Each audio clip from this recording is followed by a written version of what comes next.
السلام عليكم ورحمة الله وبركاته. إذا كتتم لتصحيح الامتحان الوطني 2016 الدورة العادية، تمرين 3 الأعداد العقدية اللي هو خاص بالأعداد العقدية. إذا التمرين نعتبر في المستوى العقدي المنسوب إلى معلم متعامل منظم مباشر أو E1 E2 نقط أوميغا A و B التي الحقها على التوالي هي أوميغا و A و B A أوميغا و B، بحيث أن A عندها 2 زائد 5 إي واللحق ديال بي هو 5. عفوا، هذه بالنسبة لأوميغا. أوميغا بالنسبة لأ، نعم بالنسبة لأوميغا نعم 5 زائد 2 إي صحيح، وبالنسبة لبي هي 5 زائد 8 إي. إذا أوميغا هي 2. هذه بالنسبة لأوميغا أعتذر، وهنايا أ 5 زائد 2 إي و بي 5 زائد 8 إي. سؤال ألف: ليكن U العدد العقدي بحيث عندنا السؤال ألف. إذا ثانيا ألف عندنا U يساوي B ناقص أوميغا. إذا السؤال الأول هو تحقق من أن U يساوي 3 زائد 3 إي. إذا هذه بسيطة. لدينا U يساوي B ناقص أوميغا يساوي B شحال عندي هي 5 زائد 8 إي. وهنا بالنسبة للتلاميذ كنتمنى ما يتسرعوش، لأن كاين البعض ما كيستعملش الأقواس كيعطي ناقص بالنسبة للعدد اللي تابع الموالي، بحال مثلا دابا هنا أوميغا كتب ناقص 2 و 5 إي كيخليها زائد 5 إي. إذا 2 زائد 5 إي. إذا أحسن تستعمل الأقواس، لأنني ملي كنبغي نحيد الأقواس كنتذكر القاعدة، لأن كان القوس مسبوق بناقص كيغير الإشارة ما بداخل الأقواس. إذا تساوي 5 زائد 8 إي ناقص 2 ناقص 5 إي. إذا U تساوي 5 ناقص 2 هي 3 و 8 إي ناقص 5 إي هي زائد 3 إي. نعم هذا هو اللي كان مطلوب مني. إذا تحقق من أن إي يساوي 3 زائد 3 إي. ثم بين أن الأرغيمون العمدة ديال إي يوافق بي على 4 بترديد 2 بي. إذا باش نحصل على العمدة خصنا نحسب أو نحدد الشكل المثلثي للعدد U. إذا لدينا باش نحدد الشكل المثلثي المراحل اللي كنمر منها هي أول شيء نحدد المعيار. إذا المعيار ديال U يساوي هو جذر مربع هذا أ اللي كيعرف الدور ديال أ 3 أس 2 زائد 3 أس 2. إذا هي جذر مربع 18 وجذر مربع 18 هي 3 جذر مربع 2. إذا U يساوي، هنا ما ننساش بالنسبة للتلاميذ اللي ربما شوية كيلقاو مشكل بالنسبة للأعداد العقدية، إذا ما ننساش القاعدة العامة اللي كنعمل به، حيت دابا خصنا نعمل به اللي كنعمل به كنقسم عليه كنرجع هنا. إذا عندي 3 قسمها على 3 جذر مربع 2 زائد إي، عندي إي ها هي، وأيضا 3 مقسومة على 3 جذر مربع 2. إذا تساوي 3 جذر مربع 2 عامل 3 مع 3 غتمشي، غيبقى عندي 1 على جذر مربع 2. إذا استعملت المرافق أو حتى الآلة الحاسبة كنعطيها ليا مباشرة هي 2 جذر مربع 2 زائد إي جذر مربع 2 على 2. إذا هنايا كتذكير بالنسبة لهذا الشكل المثلثي خصوصا مع هادشي داخل الأقواس راه كيتمثل هنا بالنسبة للدائرة 4 الحالات اللي تيكون عندي. إذا هنايا الكوس موجب والكوس والسين موجب، يعني بالنسبة لهنا بحال هاد الحالة دابا هادي كوس موجب والسين موجب، كوس موجب والسين موجب. هنا كنستعملو ألفا. شكون هي ألفا؟ كنمشي غير لهاد الأول، يعني خصني بالنسبة للجدول ديال القياس خص يكون معروف، خص يكون حافظو، أو ربما ما عرفتش بالنسبة لاستعمال الآلة الحاسبة راه ممكن تاخد الآلة الحاسبة، ولكن الجدول لا بأس نذكر به راه هو اليد اليسرى. إذا هنايا راه عندي 0 بي على 6 بي على 4 بي على 2 عفوا بي على 3 وبي على 2. إذا الكوس اللي كيعطيني جذر مربع جوج على جوج هو الكوس ديال بي على 4. إذا لا بأس أن مادام عارف هاد القاعدة ديال اليسرى أو حتى أنني حافظ جدول نحطو حدايا في وقت الوسخ، نحط حدايا جدول ونحط حدايا هادي غنغلب على الأعداد العقدية. إذا إلا مشيت للجدول قلبت على شكون هي الزاوية اللي الكوس ديالها كيعطيني جذر مربع جوج على جوج راه هي بي على 4، وهذه كتولي اعتيادية كتولي مشهورة هذه كنتصرفو معاها بزاف. إذا هنا كوس بي على 4 زائد إي سين بي على 4، وبالتالي كنلقى بأن لارغيمون ديال يو يوافق بي على 4 بترديد 2 بي. نعم. إذا هكذا كنكون أنني جاوبت على السؤال ألف من رقم 2. السؤال باء، قبل ما نمشي للسؤال باء غير قلت هذه بالنسبة نذكر هذه. إذا ألفا قلت هي واحد زاوية اعتيادية كتكون في الجدول، هذا قياس اعتيادي. هنا ملي تيكون عندي الكوس سالب والسين موجب، الإشارة الأولى نعتبرها ديال الكوس لأن هنا كنسبقو بالكوس سين، والسين موجب. إذا هنا كنستعمل بي ناقص ألفا. الله يرضي عليكم إذا استعملت معايا هذه حطيتها قدامي في وقت الوساق، هي وجدول القياسات راه تقريبا الشكل المثلثي والأعداد العقدية كنكون بحسب واحد الشكل كبير. هنا إلا كنلاحظوا بأن الكوس موجب والسين سالب، إذا بلوز موان هنا كنستعملو ناقص ألفا. كنعاود نكرر بأن ألفا راه هي واحد الزاوية كتلقاوها في الجدول.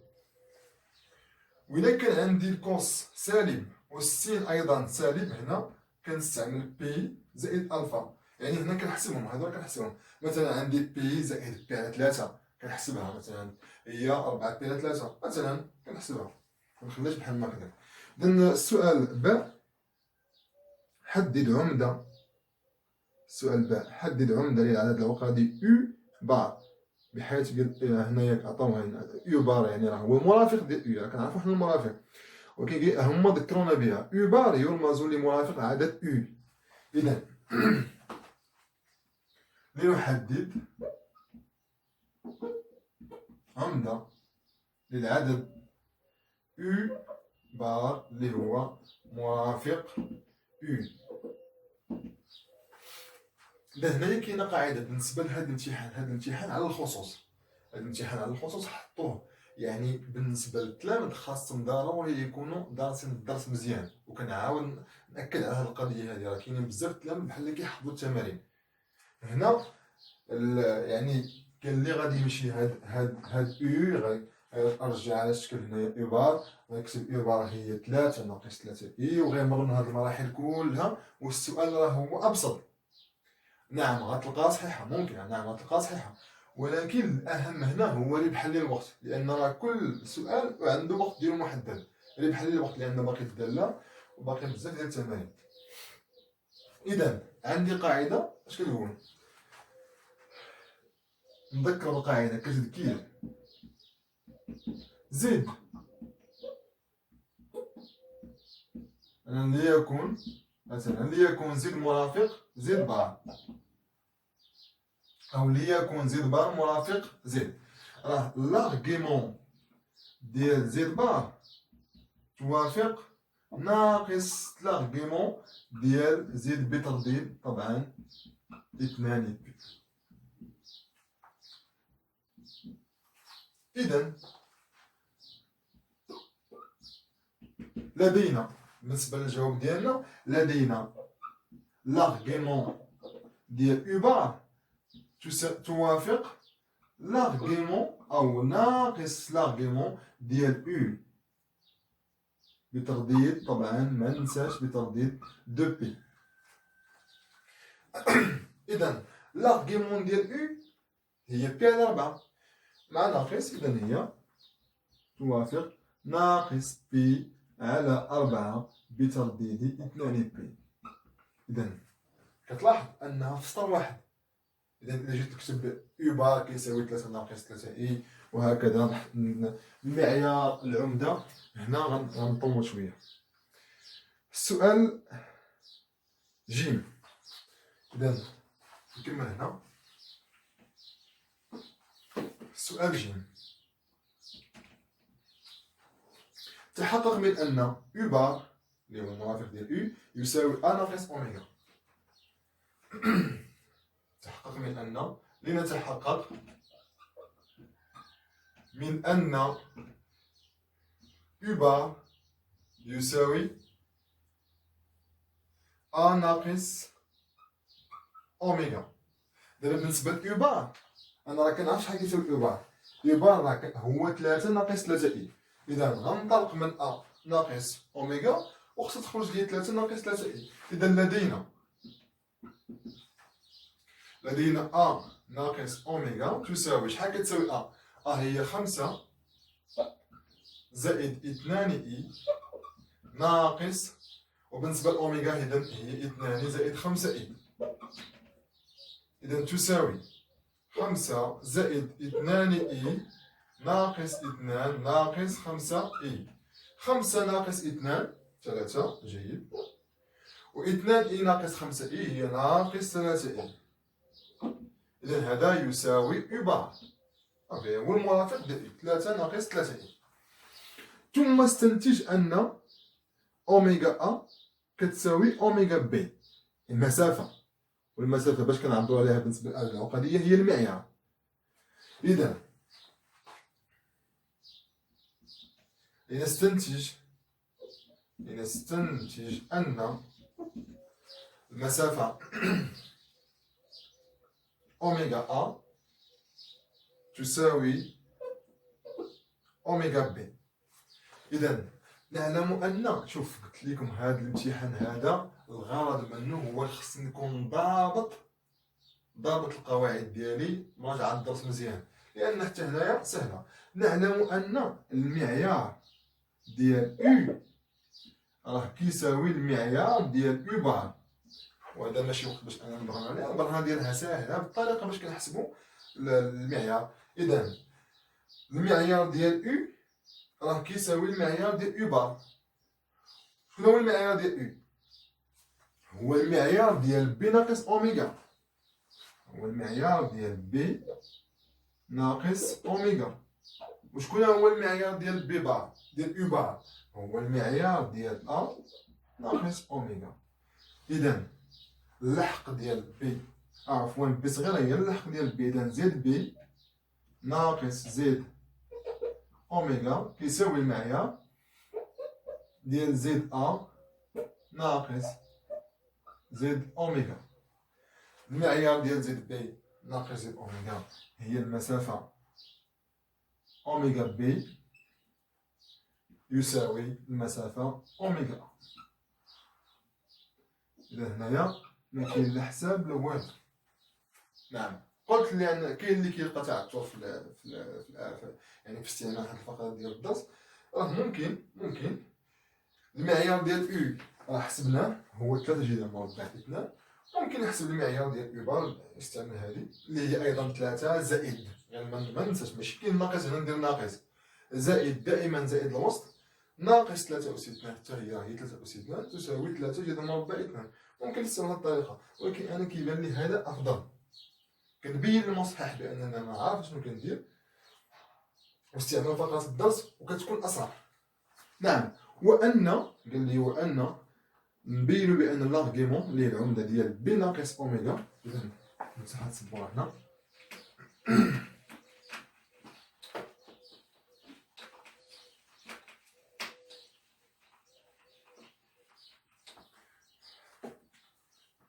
أيضا هنا مطلوب مني خصني نستنتج أن الارغيمون ديال بي ناقص أوميغا،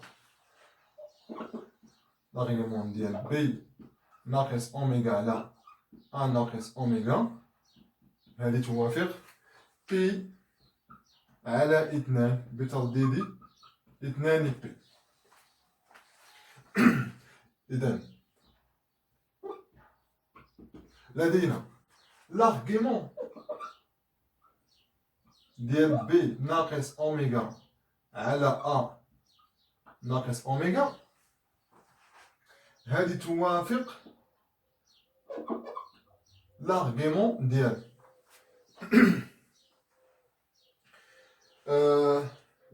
لاغيمون ديال بي ناقص اوميغا، شكون هي بي ناقص اوميغا؟ بي ناقص اوميغا هي او، يعني لاغيمون ديال او على لاغيمون ديال او بار، لان او بار هو ا ناقص اوميغا بترديد 2 بي. اذن هنا بالنسبه اعتذر، هنا كان مطلوب منا، كان السؤال باه، نعم هو نعم حددته ناقص بي على 4. اذا توافق لارغيمون ديال زد على زد بريم هي لارغيمون ديال زد ناقص لارغيمون ديال زد بريم بترديد دو بي. اذا هي لارغيمون ديال او ناقص لارغيمون ديال او بار بترديد 2 بي. اذا القواعد الدرس في هاد 2016 تقريبا من 2016 حتى 2019 دائما ولاو كيعتمدوا على الدرس، على العقديه. يعني ما خصنيش نبقى ديما نحفظ التمارين، غنقول التمارين كتكرر ونبقى نحفظ. هذا الدرس لارغيمون ديال اي هي بي على 4 ناقص لارغيمون ديال اي بار هي ناقص بي على 4. اللي عندي ناقص مع ناقص هي زائد، اذا ما ننساش بترديد دو بي. عندي بي على 4 زائد بي على 4 هي 2 بي سور 4. 2 بي على 4 هي بترديد، عفوا ما ننساش بترديد 2 بي، و 2 بي على 4 راه هي بي على 2 بترديد 2 بي. نعم. السؤال أظن الأخير دال. إذا إلا كان خص يكون عندي غير تركيز في الأعداد العقدية في المتناول لهذا الدرس، خص يكون ضبط.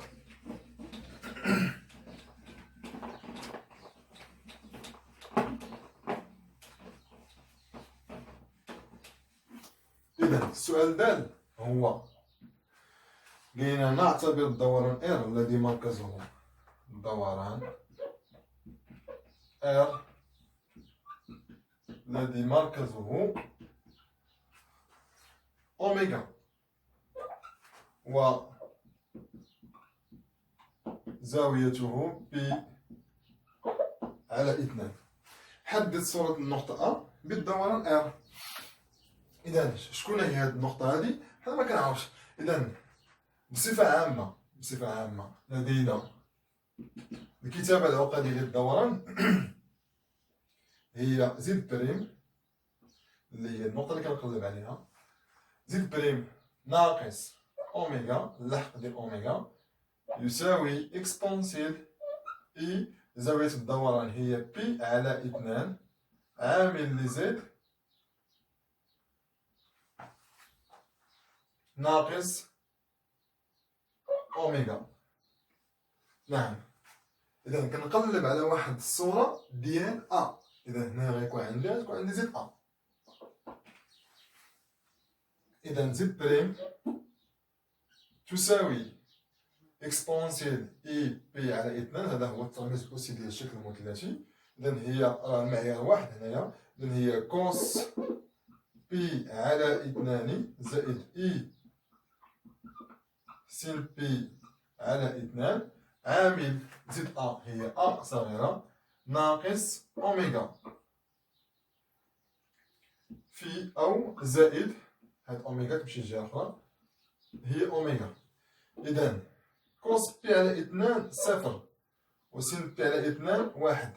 إذا واحد في إي غيبقى عندي هنايا زد بريم تساوي إي عامل شكون هي أ ناقص أوميغا. إذا تشوف التمرين كله متسلسل. أ ناقص أوميغا هي أو، أ ناقص أوميغا عفوا هي أو بار، و أو بار هي 3 ناقص 3 إي زائد أوميغا. بالنسبة لأوميغا تساوي 2 زائد 5 إي، 2 زائد 5 إي. إذا إي في 3 هي 3 إي، و إي في ناقص 3 إي، إي في إي هي ناقص 1 مع ناقص، إذا هي زائد 3 زائد 2 زائد 5 إي. إذا زد بريم تساوي 3 زائد 2 هي 5، و 3 إي زائد 5 إي هي 8 إي. إذا إلا بحثت في الألحاق اللي عندي في التمرين كنلقى بأن اللي كيساوي هاد 5 زائد 8 إي هو بي صغيرة. بي صغيرة تساوي 5 زائد 8 إي. وبالتالي صورة النقطة أ بالدوران، وبالتالي